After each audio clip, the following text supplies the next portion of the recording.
Guys, gaano man tayo'y kasama o bigat ng kasalanan natin, inibig pa rin tayo ng dakilang Panginoon Hesukristo.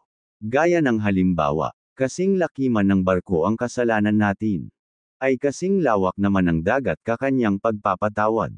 Unang Juan Kapitulo 4 versikulo 7 hanggang 21. Mga minamahal, mag-ibigan tayo sapagkat mula sa Diyos ang pag-ibig. Ang bawat umiibig ay anak ng Diyos at kumikilala sa Diyos. Ang hindi umiibig ay hindi kumikilala sa Diyos, sapagkat ang Diyos ay pag-ibig. Inihayag ng Diyos ang kanyang pag-ibig sa atin nang isugo niya sa mundo ang kanyang kaisa-isang anak upang magkaroon tayo ng buhay sa pamamagitan niya. Ito ang pag-ibig, hindi sa inibig natin ang Diyos, kundi tayo ang inibig niya at isinugo niya ang kanyang anak upang maging handog para mapatawad ang ating mga kasalanan. Mga minamahal, dahil ganoon kadakila ang pag-ibig ng Diyos sa atin, dapat din tayong magmahalan. Kailan may wala pang taong nakakita sa Diyos, ngunit kung tayo'y nag-iibigan, nasa atin ang Diyos at nagiging ganap sa atin ang kanyang pag-ibig. Nalalaman nating nananatili tayo sa Diyos at siya naman sa atin, sapagkat pinagkalooban niya tayo ng kanyang Espiritu. Nakita namin at pinapatutuhanang isinugo ng Ama ang kanyang anak upang iligtas ang sanlibutan.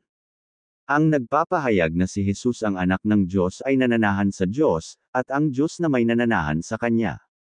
Nalalaman nating tayo'y iniibig ng Diyos at lubos tayong nananalig sa katotohanang ito. Ang Diyos ay pag-ibig. Ang nagpapatuloy na umiibig ay nananatili sa Diyos, at ang Diyos ay nananatili naman sa Kanya.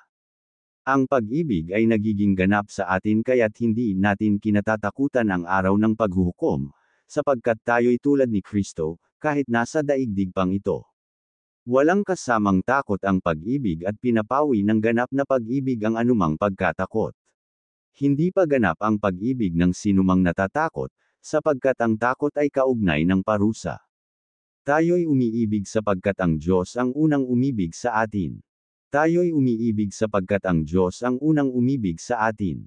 Ang nagsasabing, iniibig ko ang Diyos, subalit napupuot naman sa kanyang kapatid ay isang sinungaling.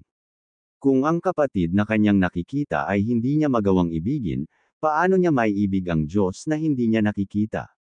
Ito ang utos na ibinigay sa atin ni Kristo, ang umiibig sa Diyos ay dapat ding umibig sa kanyang mga kapatid.